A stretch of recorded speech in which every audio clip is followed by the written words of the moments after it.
Romain Grosjean walks out of a fire alive.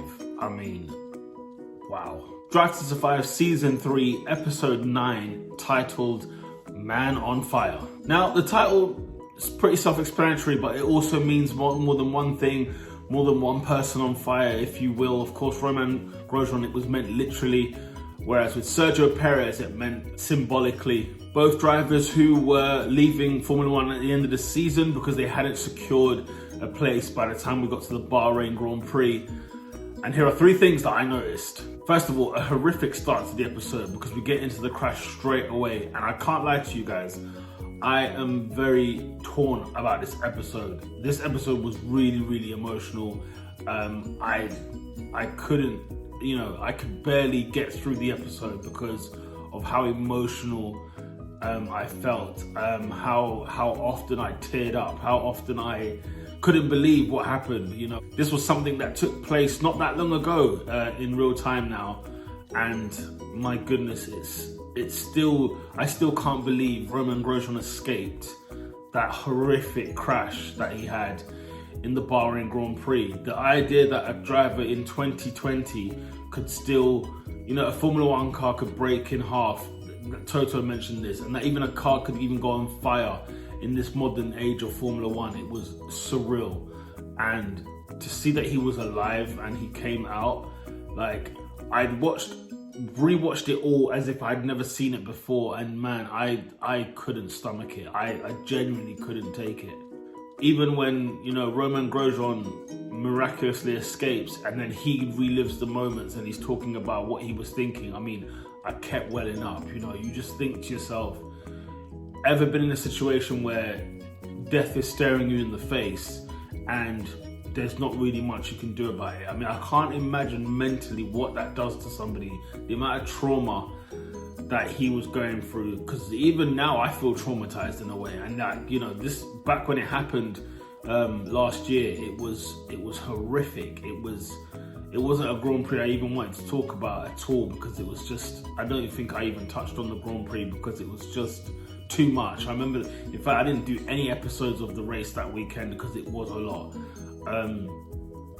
And his wife was there as well, and just I don't know, I could barely bring myself to terms with this episode. This episode was really, really emotional, and it was really taking me through the seriousness. Every man in the paddock, woman in the paddock, every driver, the first thing that came out of their minds was, is he out? Who is that? What's happened? This looks big. Have they got him out?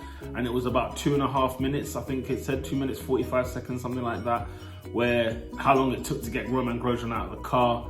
And he got himself out of the car, and then the stewards helped him on the way out. And my goodness, I mean, and you know what was even eerie, just as eerie as well, when there was a safety car, like an ambulance car, that pulled up, and it came at such speed. I mean, this was like a Mercedes it was a Mercedes car, and even the way it came to the scene, it came full pelt, and you just knew, like, surely, like, how he survived this, I honestly, to this day, I don't know.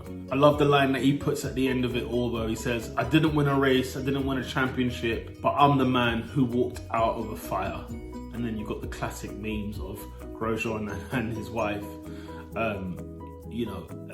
What a legacy he has left in Formula One, because the fact that he's escaped this. In recent seasons, we've had Antoine Aubert, we've had even Jules Bianchi, we've had crashes and we've had fatalities in Formula One, even in the modern era. And to see this man actually come out alive was just, like, I'm still shaken and sort of emotional thinking about it now, talking about it now. And yeah, thank God he survived. I mean, if people don't believe in God, but honestly, even I think it was Carlos Sainz's cousin or something like that said that this was an act of God.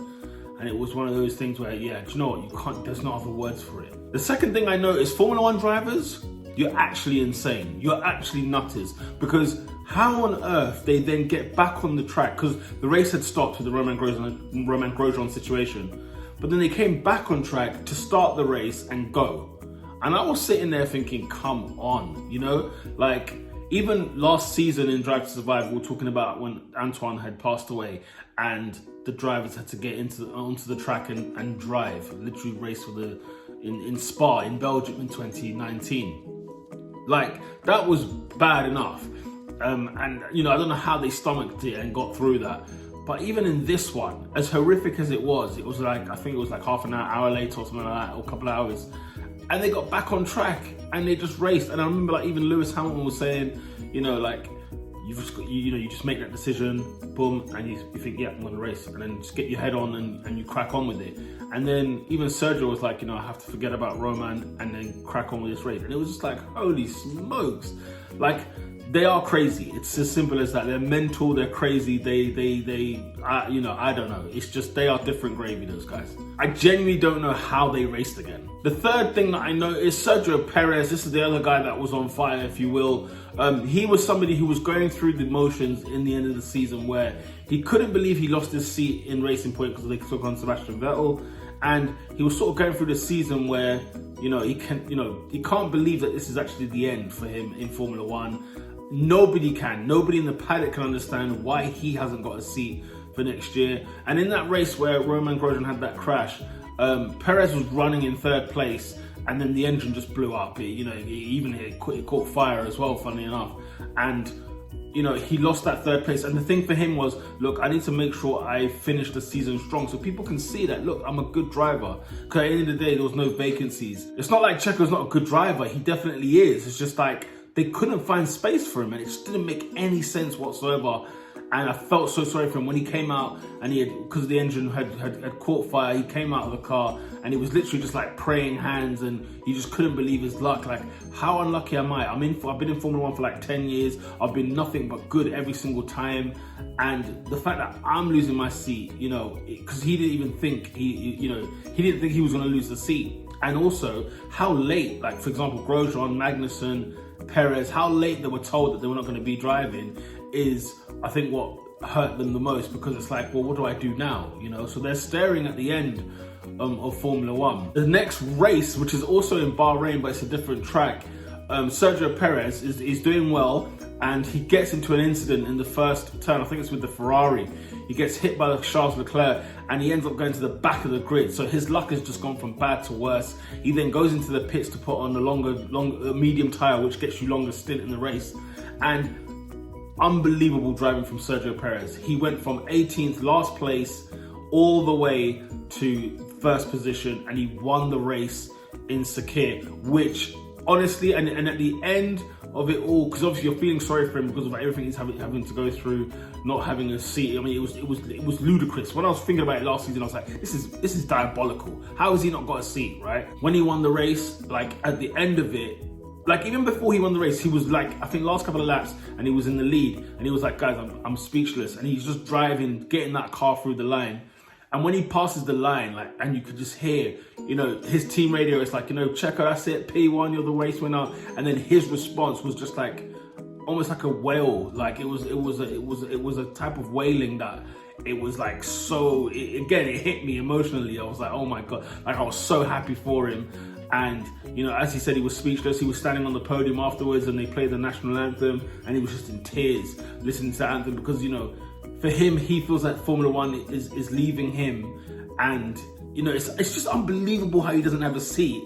And then he wins and he stands on the podium, he's first place, and it's like, honestly, it would have looked bad for the sport for Sergio Perez to be winning Formula One races, being on podiums, and not having a seat. This guy, a man of this caliber, no chance. The episode ends with a call from Christian Horner.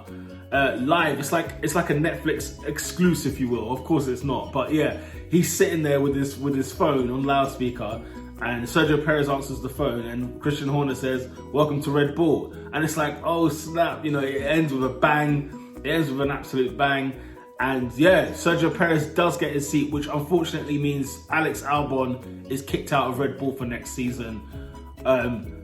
And deservedly so in this cutthroat business of Formula One. At the end of the day, he wasn't performing the same way Gasly wasn't performing at Red Bull, and he was taken off. Alex Albon has been taken off too. And Red Bull have to be serious with life, because They want to win championships, they want to win constructors, but the thing they've lacked is having that driver there that can be on Max Verstappen's level and can push the Mercedes and the Ferraris. And so finally, business has picked up for Red Bull, Sergio Perez, Max Verstappen, F1 2021 season. Guys, get involved because it's going to be hot stuff. Those are the three things that I noticed in this episode. I mean, there was so much in this episode.